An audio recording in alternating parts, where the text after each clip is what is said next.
Hello friends, एक बार फिर आपका हमारे यूट्यूब चैनल में स्वागत है। तो आज हम बात करते हैं क्लास 7 के मैथ पोर्शन में, और उसमें जो हमारी न्यू टॉपिक होगी क्या होगी, एक्सपोनेंट्स होगी, घातांक होगा। तो इसमें हम देखते क्या हैं कि किसी भी संख्या को घातांक के रूप में किस प्रकार हल किया जाता है। तो कोई दिक्कत नहीं होगी, आशा करते हैं।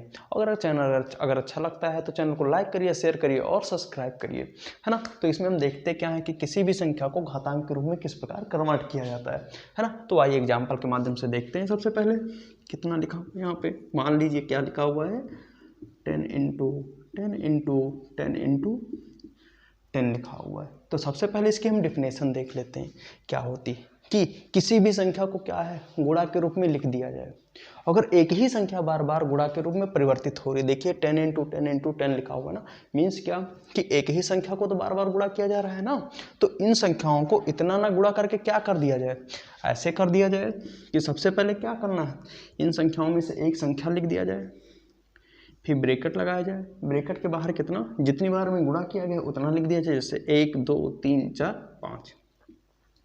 यही क्या कहलाएगा, हमारा घातांकीय रूप कहलाएगा।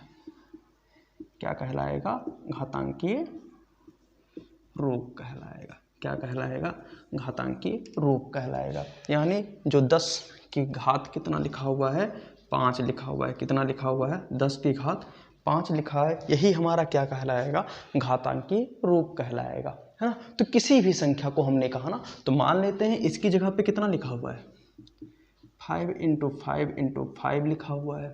तो इसको कितनी बार करना है, कुछ नहीं, बस ध्यान रखना इनमें से एक संख्या नीचे लिख लीजिए, और कितनी बार इसका मल्टीप्लिकेशन किया गया है, कितनी बार इसको गुणा किया गया है, तो कितनी बार किया गया है, 1 2 3। तो पावर कितना लिख दीजिए आप, 3 लिख दीजिए, है ना। यही हमारी क्या संख्या कहलाएगी, घातांकीय रूप कहलाएगी। अगर क्या कोई पूछता है आपसे कि इसमें से हमारा कौन सा घात है और कौन सी हमारी आधार है ना, बेस क्या है और एक्सपोनेंट्स कितना है, तो आप बता सकते हैं कि नहीं बता सकते। अगर इसमें पूछा जाए तो हमारा क्या है यहाँ पे, बेस। तो बेस क्या होता है, जो ब्रैकेट के अंदर संख्या लिखी होगी वही हमारी क्या कहलाएगी, बेस कहलाएगी। तो यहाँ पे बेस हमारा कितना लिखा हुआ है, 5 लिखा हुआ है, 5 हो गया। और घात कितनी लिखी हुई है, घात कितनी है बेटा, तो यहाँ पे कितनी पावर लिखी गई थी, 3 बार में ना।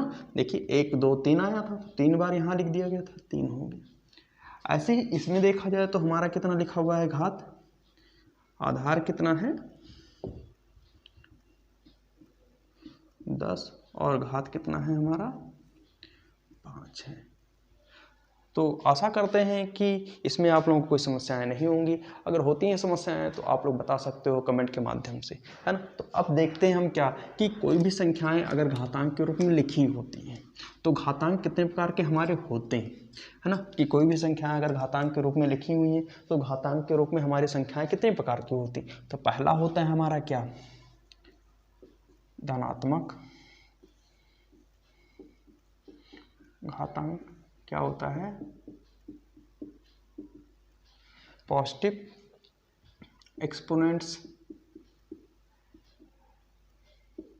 क्या होता है, पॉजिटिव एक्सपोनेंट्स। तो पॉजिटिव एक्सपोनेंट्स होते क्या हैं, तो अभी तक हमने देखा क्या कि कोई भी संख्या अगर डिजिट के रूप में, मल्टीप्लिकेशन के रूप में लिखी हुई है, गुणा के रूप में लिखी है, तो उन्हीं संख्याओं का क्या है, वो घातांकीय रूप होता था। लेकिन अब यहाँ पे हम देख क्या रहे हैं कि घातांक के रूप में कैसे संख्या हमारी मिली है, अब धनात्मक घातांक आ गई। तो धनात्मक घातांक में क्या कहा जाएगा, जो संख्या हमारी कैसी हो, पॉजिटिव हो।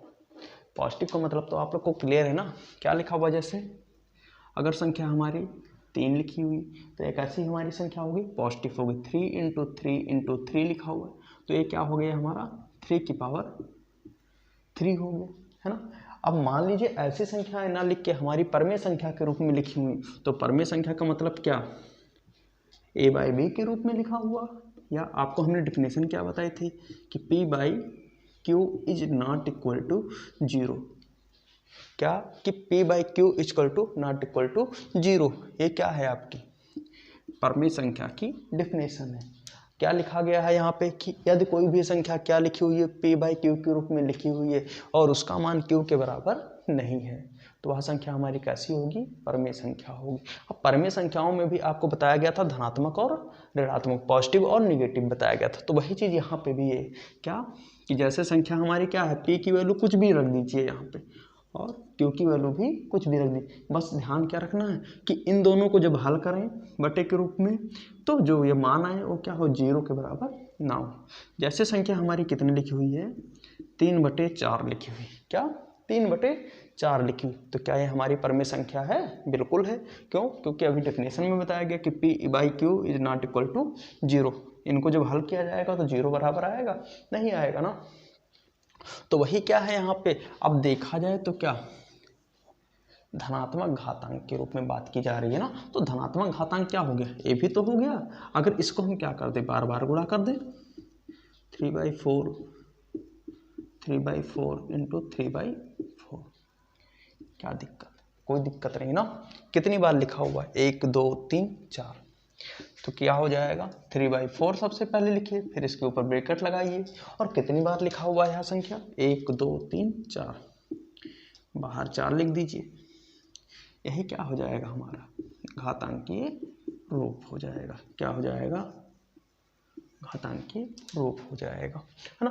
तो क्या हमने कहा कि कैसी पॉजिटिव एक्सपोनेंट्स, धनात्मक एक्सपोनेंट्स होते क्या हैं, धनात्मक घातांक क्या होते। तो जो संख्याएं हमारी कैसी हों, P/Q के रूप में लिखी हुई हों और उनकी संख्याएं कैसी हों, धनात्मक हों, है ना। जैसे लिखा हुआ है क्या, 3/4 इंटू 3/4, 3/4, और यहाँ पे भी कितना लिखा हुआ है, 3/4 लिखा हुआ है ना। तो इसको क्या कहा जाएगा, ये संख्या हमारी कैसी हो गई है, धनात्मक लिखी हुई है। जैसे यहाँ पे मान लीजिए क्या कि A/B है, A/B की पावर m लिखा हुआ है। तो इसको कैसे हल किया जाए बेटा, m की वैल्यू यहाँ पे निश्चित तो नहीं की गई ना। तो निश्चित नहीं की गई मतलब क्या है कि m बार हम मल्टीप्लाई कर सकते हैं। A/B को हम कितने बार कर सकते हैं, m बार। m का मतलब कितना, अनंत तक, इनफाइनाइट तक, क्योंकि यहाँ पे m की वैल्यू तो कोई बताई नहीं हुई। क्लियर। तो इसमें कितना हो जाएगा, A/B की पावर m लिखा हुआ है। तो इसको बार बार इस तरह लिखा जाएगा तो कोई दिक्कत तो नहीं होगी ना। यानी इस तरह हम लिख सकते हैं, कोई कंफ्यूजन तो नहीं है ना। या इस तरह हम नहीं लिखते, हम इस तरह भी लिख सकते हैं, क्या कि a की पावर m अपान b की पावर m, क्या a की पावर m अपान b की पावर m लिख सकते हैं। इतने में कोई कंफ्यूजन नहीं है ना। इस तरह भी लिखा जा सकता है। क्लियर। इसको इस तरह भी लिखा जा सकता है, A/B into A/B into A/B into A/B into A/B, कहाँ तक, डॉट डॉट डॉट। क्लियर। कहाँ तक, डॉट डॉट डॉट, कहाँ तक, डॉट डॉट डॉट। इसका मतलब क्या है कि A/B को हम कहाँ तक लिख सकते हैं, अनंत तक लिख सकते हैं। m की वैल्यू यही चीज़ यहाँ पे दर्शा रही है कि अगर कोई भी संख्या A/B के रूप में लिखी हुई है और अगर पावर के रूप में m लिखा हुआ है, m का मतलब क्या है कि कोई भी संख्या क्या हो m के रूप में लिखी हुई, m का मतलब क्या है यहाँ पे, x की वैल्यू अनंत। यहाँ पे इसका मतलब हो रहा है ना कि A/B की मान जो आएगा वो कितना आ जाएगा, अनंत होगा, है ना। क्यों होगा, तो क्यों आप बता दीजिए उसको, क्योंकि यहाँ पे m की वैल्यू यहाँ पे निश्चित नहीं की गई है। तो आशा करते हैं कि आप लोगों को इतनी चीज़ों में कोई समस्याएं नहीं होंगी। अगर होंगी तो आप लोग कमेंट के माध्यम से बता सकते हैं। तो नेक्स्ट क्लास में हम नेक्स्ट वीडियो के साथ में मिलते हैं और इसी चैप्टर में हम आगे बात करेंगे। ओके।